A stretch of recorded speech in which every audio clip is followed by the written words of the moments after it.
Chapter 1. Alonka Pollock checked herself out in the mirror and decided she didn't look like she was going to die. Her face was thin, true, as was the rest of her, but her blue eyes were bright, her long brown hair shiny, and her smile white and fresh. That was the one thing she always did when she looked in the mirror. Smiled, no matter how lousy she felt. A smile was easy. Just a reflex, really, especially when she was alone and feeling down. But even her feelings could be changed, Alonka decided, and today she was determined to be happy. The old cliché sprang to her mind. Today is the first day of the rest of my life. Yet there were certain facts she could not wish away. Her long, shiny brown hair was a wig. Months of chemotherapy had killed off the last strands of her own hair. She was still very sick. That was true, and it was possible that today might be a large portion of the rest of her life. But she wouldn't allow herself to think about that, because it didn't help. She had to concentrate only on what did help. That was an axiom she lived by now. She picked up a glass of water and a handful of herbal tablets and tossed all the pills into her mouth. Behind her, Anya Zimmerman, her roommate, and a sick girl if there ever was one, groaned. Anya spoke as Alonka swallowed the half-dozen capsules. "I don't know how you can take those all at once," she said. "I'd throw them up in a minute." Alonka finished swallowing and burped softly. "They go down a lot easier than a needle in the arm." "But a needle brings immediate results." Anya liked drugs, hard narcotics. She had the right to them because she was in constant, excruciating pain. Anya Zimmerman had bone cancer. 6 months earlier, her right leg had been chopped off at the knee to stop the spread. All in vain. Alonka watched in the mirror as Anya shifted in her bed, trying to make herself more comfortable. Anya did that frequently, moving this way and that, but there was no way she could move out of her body, and that was the problem. Alonka put down her glass and turned around. Already she could feel the herbs burning deep in her throat. "I think these herbs are working. I feel better today than I've felt in weeks." Anya sniffed. She had a constant cold. Her immune system was shot, a common side effect of chemotherapy and a frequent problem for guests at Rotterham Hospice. "You look like crap," Anya said. Alonka felt stabbed. Nothing new, but knew she couldn't take Anya's comment personally. Anya had a coarse personality. Alonka often wondered if it was her pain that spoke. She would have liked to have known Anya before she became ill. "Thanks a lot," Alonka said. "I mean, compared to Miss Suntan Barbie out in the real world," Anya said hastily. "But next to me, of course, you look great." "Really?" She snorted. "Who am I to talk, huh?" "Sorry." Alonka nodded. "I really do feel better." Anya shrugged, as if feeling better might not be such a good thing. As if feeling anything but closer to dying might just be postponing the inevitable. but she let it go, opening a drawer in her bedside table and pulling out a book. No, not just a book, a Bible. Big Bad Anya was reading the Bible. Alanka had asked her the previous day what made her pick it up, and Anya had laughed and said she was in need of light reading. Who knew what Anya really thought? The stories she told when they met at midnight were often dark and ghoulish. In fact, they gave Alanka nightmares, and it was hard to sleep beside the person who had just explained how Susie Q disemboweled Robbie Wright. Anya always used names like that in her stories. I feel numb, Anya said. It was an obvious lie because she had to be in pain, 10 daily grams of morphine notwithstanding. She opened her Bible at random and began to read. Alanka stood silently and watched her for a full minute. Are you a Christian? Alanka finally asked. No, I am dying. Anya turned a page. Dead people have no religion. I wish you would talk to me. I am talking to you. I can talk and read at the same time. Anya paused and looked up. What do you want to talk about? Kevin? Something caught in Alanka's throat. What about Kevin? Anya grinned, a sinister affair on her bony face. Anya was pretty, blonde hair, blue eyes, a delicate bone structure, but too thin. Actually, except for Alanka's dark hair, her hair had been dark. They looked somewhat alike. Yet the blue of their eyes shone with opposite lights, or perhaps Anya's shone with none at all. There was a coldness to Anya that went beyond her features. There was her pain, the tiny lines around her eyes, the pinch to her mouth. But there was also something deep, something almost buried, that burned without warmth in her. Still, Alanka liked Anya, cared about her. She just didn't trust her. You're in love with him, Anya said. What makes you say something stupid like that? The way you look at him, like you would pull his pants down and take him to heaven if it wouldn't kill you both. Alanka shrugged. There are worse ways to die. That was the wrong thing to say to Anya. She returned to her Bible. Yeah. Alanka moved closer to Anya and leaned on her bed. I'm not in love with him.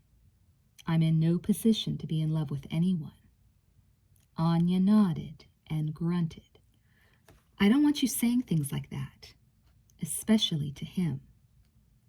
Anya turned a page. What do you want me to say to him?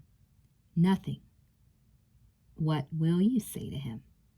Nothing. Anya suddenly closed her book.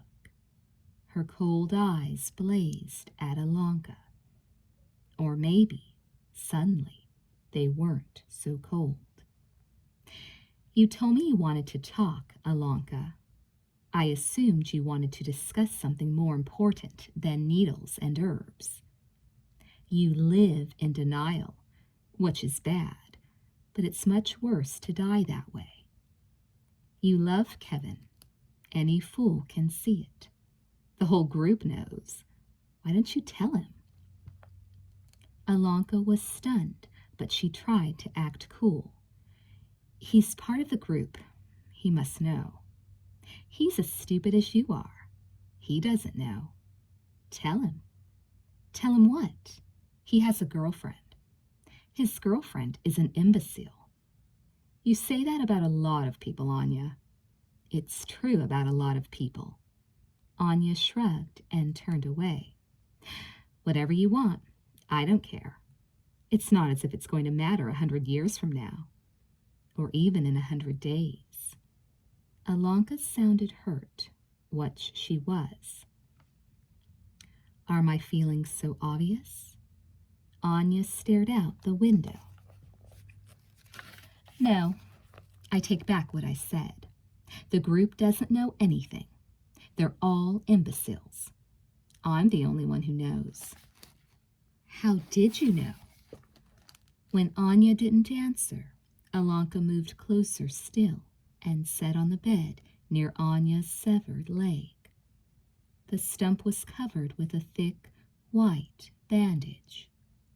Anya never let anyone see what it looked like, and Alonka understood. Anya was the only patient at the hospital who knew she wore a wig. Or so Alonka hoped. Do I talk in my sleep? She asked.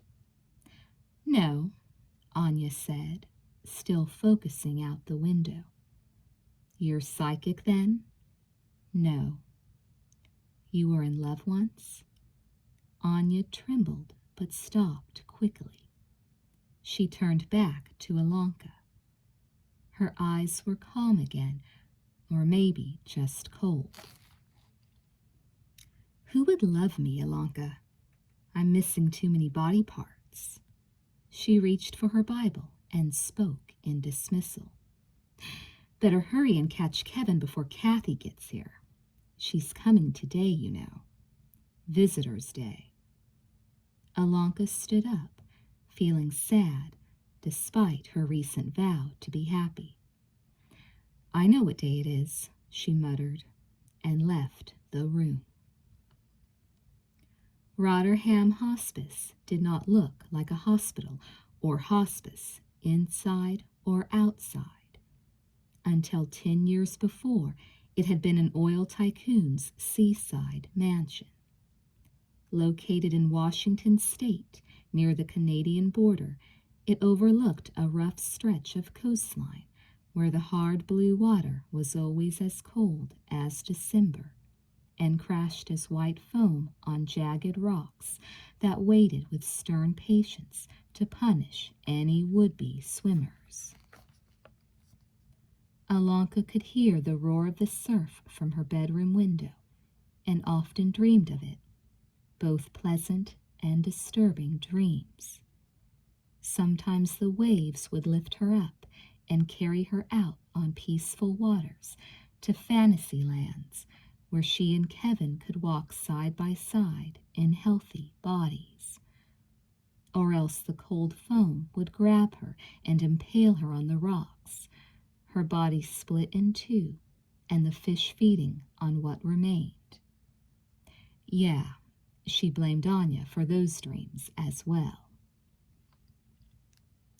Yet, even with the nightmares, she loved being near the ocean, and she much preferred Rotterham Hospice to the state hospital where Dr. White had found her rotting away. It was Dr. White who had started the hospice, a place for teenagers to go, he told her, while they were preparing to make the most important classroom change in their lives. She thought that was a nice way of putting it, but she made him promise to buy her a wig before she would allow herself to be boarded with 30 other kids her age who were dying. But, of course, she was not dying, not for sure, not since she'd started taking good care of herself. Alonka's room was on the second floor. There were 3 floors. In the long hallway through what she strode after leaving Anya, there was little evidence that the mansion had been transformed into a place for the sick. The oil paintings on the walls, the rich lavender carpet, crystal chandeliers even. She could have been enjoying the hospitality of Tex Adams, the man who had left Dr. White his favorite house hospital and hospitality, Alanka mused, yet the words were practically cousins. The odor of alcohol that touched her nostrils as she reached the stairway, the flash of white below her that signaled the beginning of the nurse's station, and, most important, the feeling of sickness in the air told her or anybody that this was not a happy home for the rich and healthy, but a sad place for the young and poor. Most of Dr. White's patients came from state hospitals. Not Kevin, though. His parents had money. On the way down the stairs, she ran into another member of the Midnight Club, as they had named it. Spencer Haywood, or simply Spence, as he liked to be called. Spence was the healthiest person in the hospice, next to her, of course, even though he had brain cancer. Most of the guests at Rotterham spent their days in bed, or at least in their rooms, but Spence was always up and wandering about. He was on the thin side. Actually, everyone at the hospice was on the thin side, or just plain emaciated. With wavy brown hair and one of those half-smiles that was suspiciously close to a smirk forever etched on his face. He was the joker in the group. Every group needed one, and his energy was contagious, even for teens who had painkillers trickling through their bloodstreams. His face was as wild as his stories. It was a rare night when a dozen people didn't get blown away in a Spencer Haywood tale. Alanka loved being with him because he never talked as if he was going to die. "My favorite Polish girl," he said as they stopped together on the stairway above the nurse's station. He had an open envelope in his right hand, a sheet covered with minute handwriting in the other. "I was looking for you," he said. "You have a friend who wants to sell me life insurance?" she said. He laughed. "Life and medical. He's a moron. Hey, how are you doing today? Want to go to Hawaii? My bags are packed. Let's go." "How are you doing?" "Schroeder just gave me a couple grams 20 minutes ago, so I'm not even sure if I still have a head on my shoulders, which is a great way to feel." A couple grams was 2 grams of morphine, a strong dose. Spence may have been able to walk about, but without heavy drugs, he got horrible headaches. Schroeder was head nurse of the day shift. She had a backside as broad as the moon, and hands that shook like the California coast on a bad day. When Schroeder gave you a shot, you usually needed stitches afterward. Alanka nodded toward his letter. "Is it from Caroline?" she asked. Caroline was his devoted girlfriend. She wrote practically every day. Spence often read her letters in the group, and it was their opinion that Caroline had to be the horniest chick alive. Spence nodded with excitement. "There's a possibility she might visit next month. She lives in California, you know. She can't afford to fly, but she thinks she can take the train up." A month was a long time at Rotterham Hospice. Most of the patients were there less than a month before they died. But Alanka thought it would be in bad taste to suggest the girl come earlier. "From what you've told us about her," Alanka said, "you'll need transfusions of all your vital fluids after her visit." Spence grinned at the prospect. "Some fluids it's a joy to have to replenish. Hey, I've got to tell you why I wanted you. Kevin is looking for you." Her heart skipped, so high it almost crash-landed. "Really?" she asked casually. What for? I don't know. He told me if I saw you to give you the message. He knows my room number. He could have come to get me.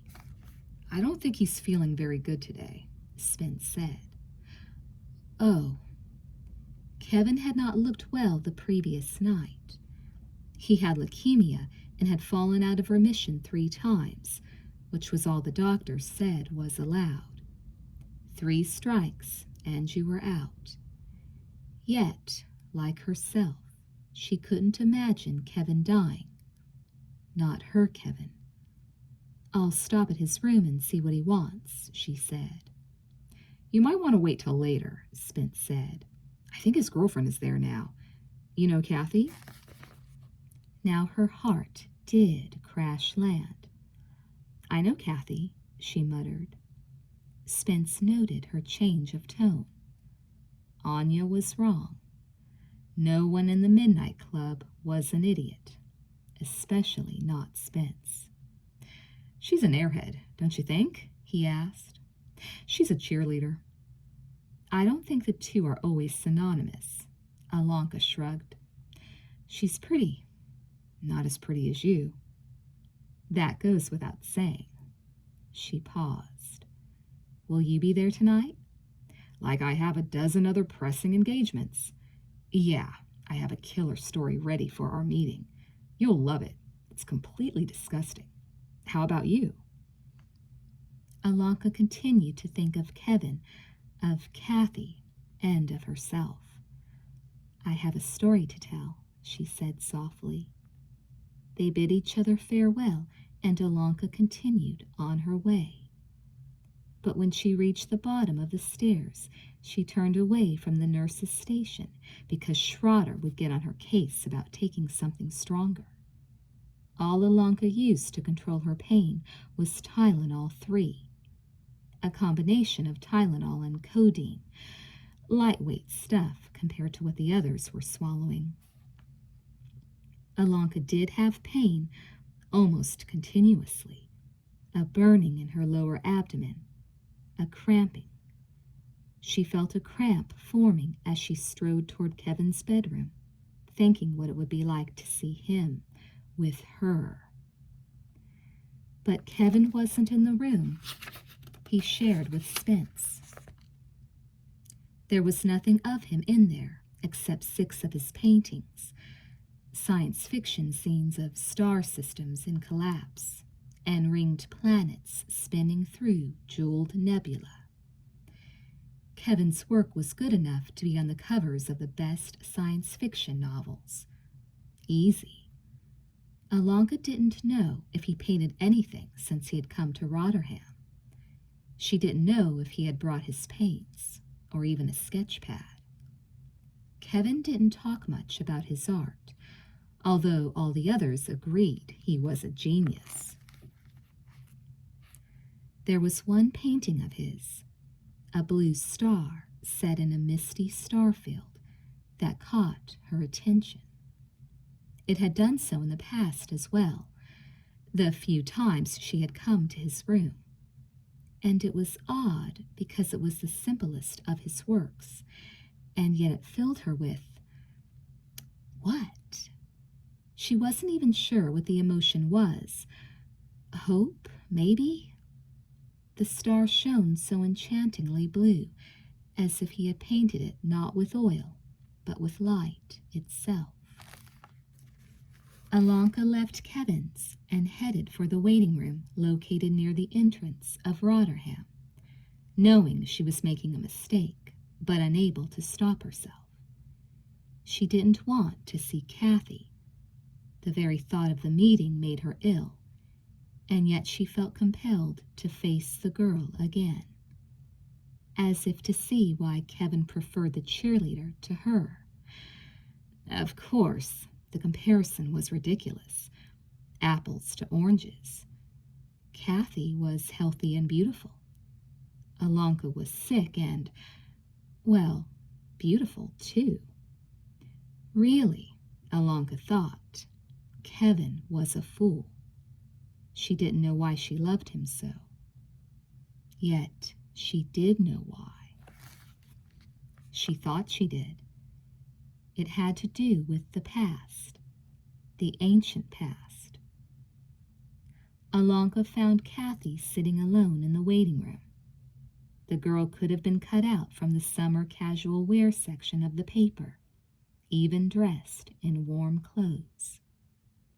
Her long hair was so blonde, her ancestors must have migrated from the beaches of California. She probably wore suntan lotion to bed. Yeah, she looked healthy, so fresh she could have just been picked from a tree in Orange County. And worst of all, she was reading a copy of People magazine, a weekly issue Alonka equated with the Satanic Bible for its depth of insight. Kathy looked up and smiled at her with teeth that had probably never bitten into anything unnatural. "Hi, I'm Kathy Anderson," Kathy said. "Didn't I meet you here last time?" "Yes, my name is Alonka Pollock." Kathy set aside her magazine and folded her legs, covered in gray slacks that had never been on sale. Kathy's parents had money, too, Alonka knew. Her sweater was green, thick over her large breasts. "That's an interesting name," she said. "What is it?"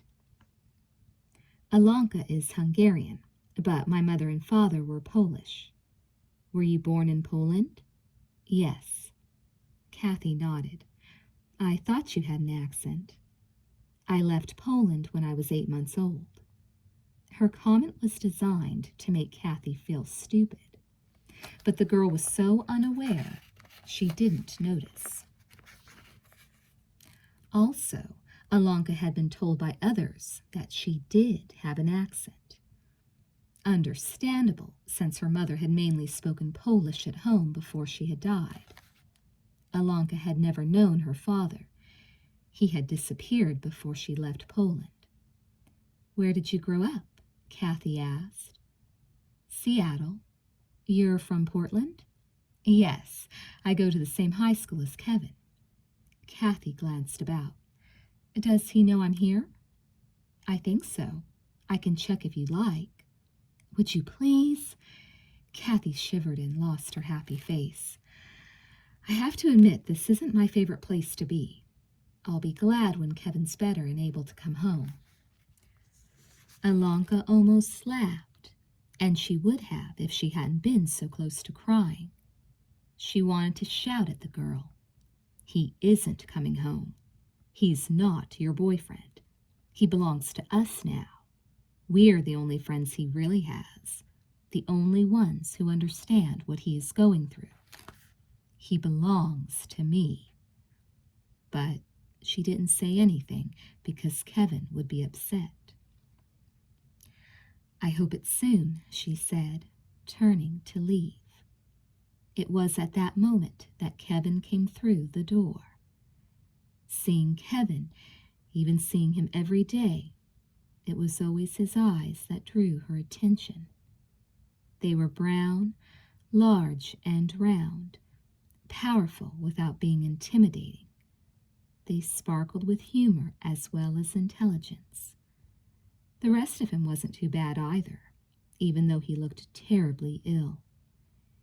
His hair was brown and curly, soft as an infant's, despite the hint of gray that had crept into it in the last 2 weeks. She didn't know how it had survived the rigors of chemo, what she knew he'd been through, but perhaps he had lost the hair and it had grown back. She'd never had the nerve to ask, thinking it would draw attention to her wig. Kevin had been a track star only 16 months earlier, the past spring, and he had the build for it. Broad shoulders, long, firm legs. She heard he'd come in third in the mile in the state championships, and occasionally he talked about the Olympics and great runners he admired. He also talked about painters he admired, Da Vinci and Raphael and Van Gogh. That he was both an artist and an athlete intrigued her. Yet neither of these was the reason she loved him. It had to do with something that couldn't be seen, something that couldn't even be talked about. Yet, perhaps, it could be remembered. She did indeed have an interesting story ready for that night's meeting of the Midnight Club. She remembered her first meeting with Kevin. She had been at the hospice 2 days before he arrived. She had found him sitting in the study by a roaring fire, wrapped in a red flannel robe and curled up in a chair with a book on his lap.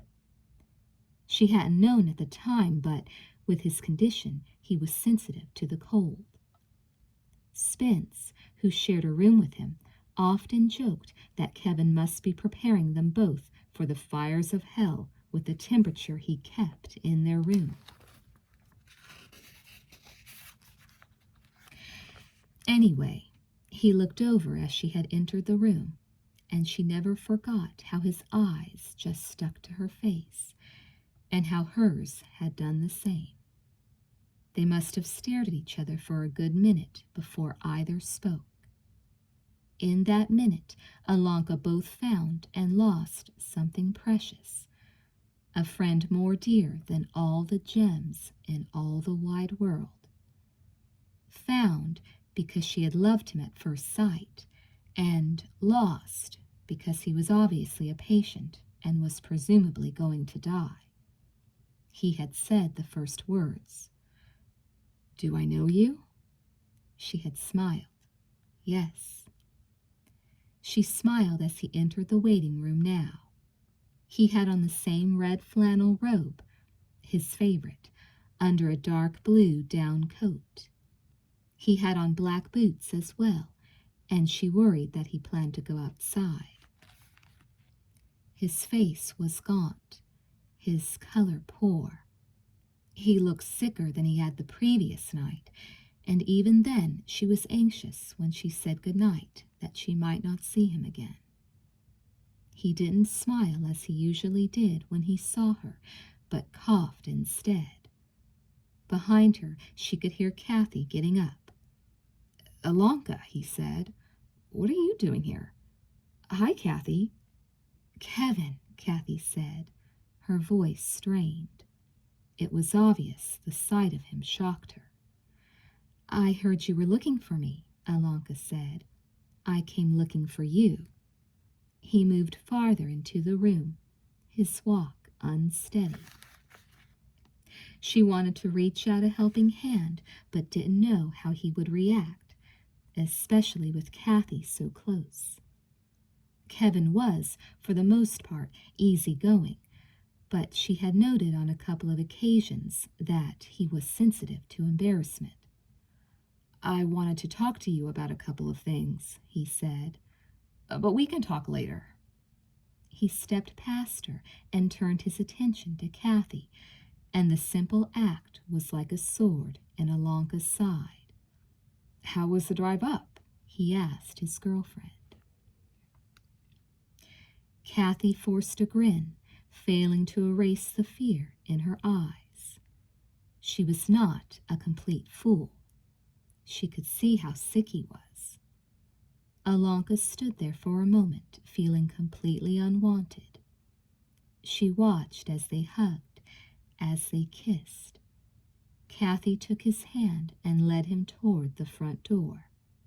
It was then that Alanka wanted to run after him and zip his coat up all the way, and fix his scarf, and tell him how much she loved him, and ask why he didn't love her, and what was he doing with this girl who didn't love him. But instead, she fled from the waiting room. A few minutes later, she was at the opposite end of the hospice, in an empty room that was small and could have been a nursery before the mansion was converted. Here the windows looked directly out over the wide grassy lawn that led to the ocean cliff. The waves were a fury today, the foam splashing 30 feet in the air each time a swell pounded the rocks. Hand in hand, Kathy and Kevin walked toward the cliff, their hair tossing in the cold wind. Kevin looked so thin that Alonka thought he might blow away. "If you let him get wet, he'll get pneumonia," she muttered. "Then he'll die and it will be your fault," she added. "Bitch." "Alonka?" A voice spoke at her back. Alonka whirled. It was Dr. White, her benefactor and the head boss. Dr. White had the perfect name because his neat mustache and beard were as white as first snow, and his round pink features made him look like a good old country doctor, if not Santa Claus himself. He never wore white, as most doctors did, but dark wool suits, gray and blue, and tweed hats outside that complemented the sturdy wooden cane he was never without. He limped into the room now, hatless, cane in hand, and sat on an easy chair that had been set near the foot of the bed that took up a good part of the room, sighing with relief as he did so. His right leg was badly arthritic. He had broken it as a young man, he told her, while running from the bulls in Pamplona. He removed his gold-rimmed glasses and gestured for her to have a seat on the bed. His arrival had startled her, and she wondered if he had caught her swearing at Kathy. She sat down. "How are you, Alonka?" he asked. He was always kind to her, going out of his way to get her anything she needed. With so many patients under his care, she didn't know why she deserved his special attention, and yet she was grateful for it. Only the day before, Dr. White had brought her a bag of books from a used bookstore in Seattle. He knew how much she loved to read. "I'm feeling great," she said, though she had to fight to keep her voice steady. Her grief over seeing Kevin with Kathy continued to burn inside her like a second cancer. "How are you, Dr. White?" He set his cane aside. "I'm the same as I always am. Happy I can help you young people, and frustrated I cannot help more." He sighed once more. "I was just at State in Seattle, and I met a girl about your age who could have benefited from being here. But I had to turn her down because we have no more room." "What about this room?" Alonka asked. "There will be 2 extra beds in here by tomorrow morning, and then 3 new patients I already promised places." He shrugged. "But it is an ongoing problem. I don't want to trouble you with it." He paused and cleared his throat. "I came here to talk to you about the test you wanted me to schedule for you tomorrow." "Yes. Have you scheduled it?" "Yes, I have. But I was wondering if you want to put yourself through it. You know these magnetic resonance scans take forever, and you have to stay cooped up in that narrow box." Alonka felt a lump in her throat to go with the hole in her heart. It was not turning out to be a good day. "Are you suggesting that the test might be a waste of time? I really am feeling better. I think my tumors are definitely decreasing in size. I've been taking all the herbs I asked you to get for me. Chaparral, red clove, pardo arco. I've read all the literature on them. They do work in a lot of cases, especially with cancers like mine." Dr. White hesitated before speaking. Yet his eyes didn't leave her face. He was used to dealing with difficult cases and didn't flinch about confronting them directly. Really, she was breaking the fundamental agreement of a hospice by requesting additional tests. A hospice was a place to go to die with as much comfort and dignity as possible. It was not a hospital where you went expecting to get well.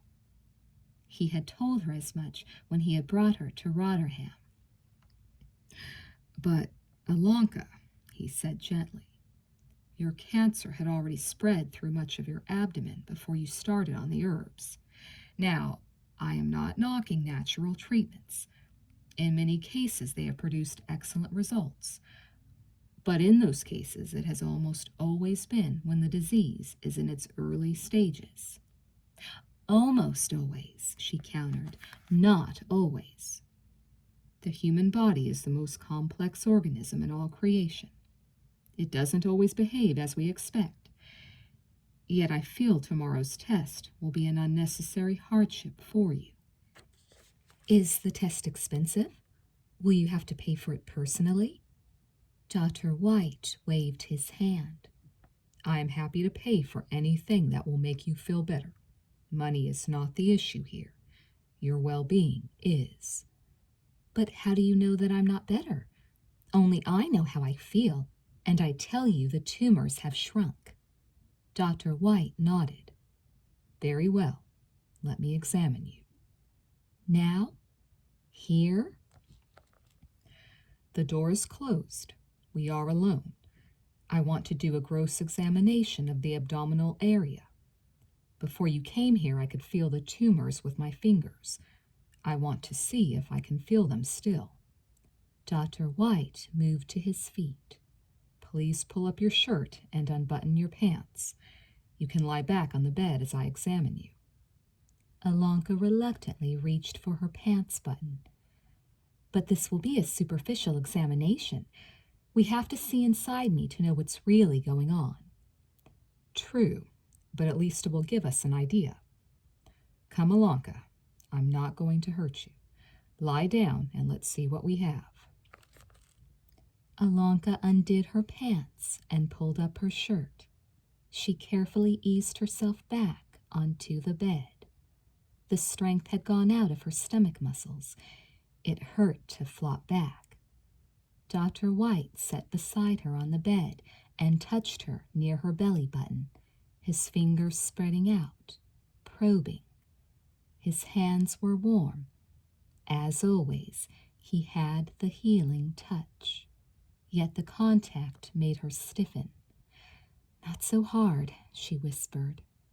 "I scarcely touched you," he said. She drew in a sharp breath. "You're right. It's fine. It doesn't hurt that much. Not really at all." "But the area is very sensitive." His fingers probed lower, over her scars. She had been operated on 3 times, and the last incision had yet to heal. His fingers could have been scraping raw nerve. "I pulled a muscle there the other day, I think." "I want to press down here a little." His hands were midway between her belly button and her genitals, just below her last scar. She was sweating. "Do you have to?" "Breathe slowly and deeply." "Ouch!"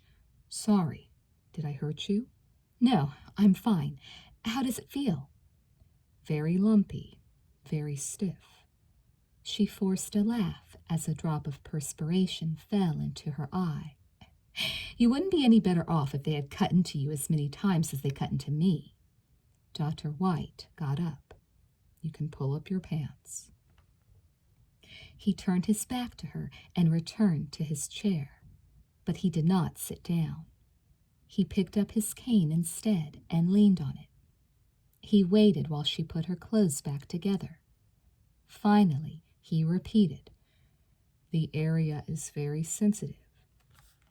"But the muscle tissue has been cut and sewn together many times.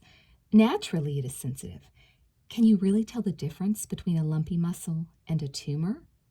"Yes, the tumors are still there, Alonka." That took her back a step, about 100 of them. She nodded weakly. "I know that. I didn't say they weren't. I'm just saying that they're smaller, and I believe a scan of the area will bear that out." "If you honestly feel you need the test, I will take you to the hospital tomorrow." She held his eye. "You feel it will be a waste of time?" "I feel it will be an unnecessary hardship for you."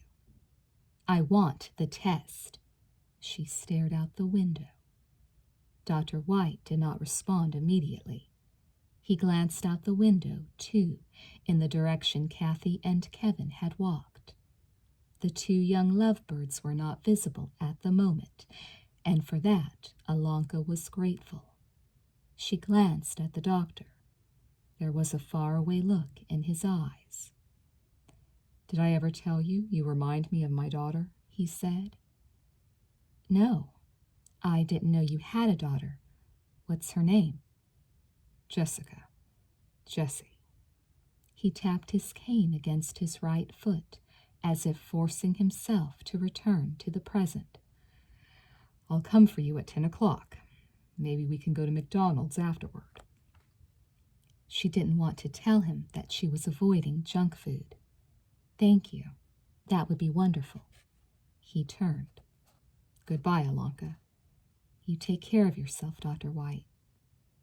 When he was gone, Alonka went once more to the window to search for Kathy and Kevin. It was as if they had wandered too close to the edge of the cliff and fallen and been swept out to sea. She couldn't find a trace of them anywhere. Yet she wasn't really worried for their safety. Kathy was young, pretty, and rich. She had much to live for and wouldn't take unnecessary chances. Alonka headed back to her room. Along the way, she stopped at the nurse's station and asked Schroeder for Tylenol 3. Her abdomen hurt where Dr. White had touched it. Everything hurt, especially her soul. Schroeder gave her a half-dozen pills and asked if she wanted anything stronger. But Alonka shook her head because she wasn't like the others. She didn't need hard narcotics. Yet when she was in her room, lying on her bed not far from the dozing Anya, she tossed all 6 of the pills in her mouth and chased them down with a glass of water. She usually took only 2 at a time. The pills took anywhere from 20 to 30 minutes to take effect. She lay back and closed her eyes. It was 4 in the afternoon. She would sleep for a few hours and then wake up, fresh for another meeting of the Midnight Club. It was all she had to look forward to. Before she passed out, she prayed she would dream of the Master.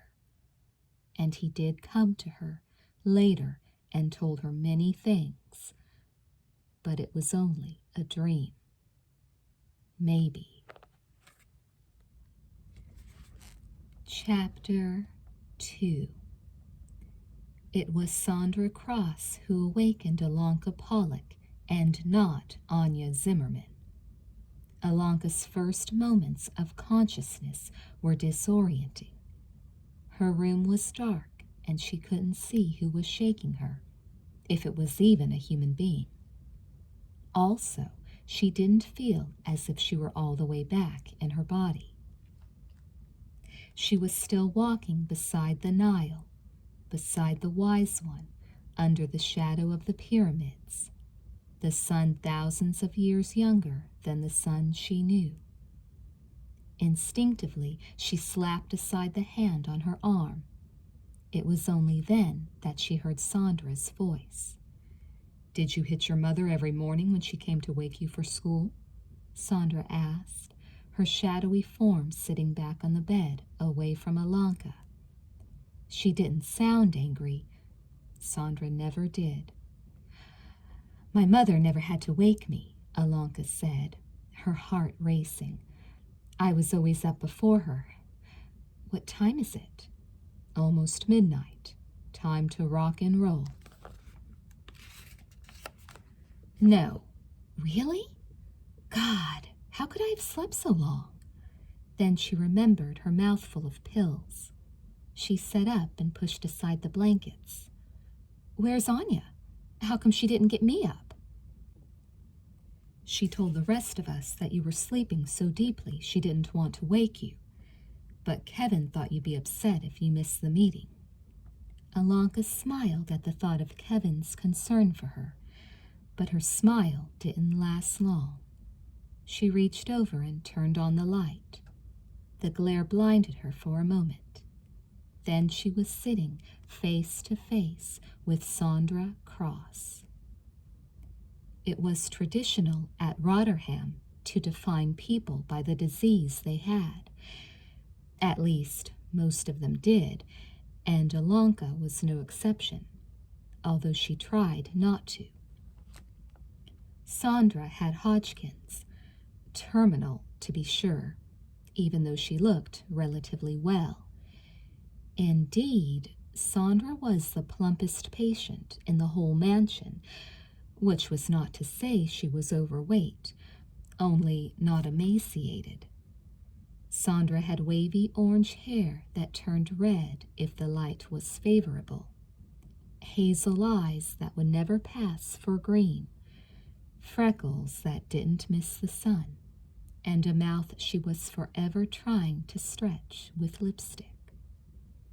She was pleasant but simple, a member of the Midnight Club only because she wanted to be, not because of the wonderful stories she told. In fact, Sandra had yet to relate a single tale, but she assured everyone that a masterpiece was on its way.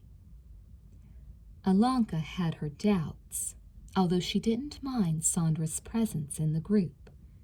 They needed at least 5 people present to feel they were talking to a group. "How are you feeling?" Sandra asked.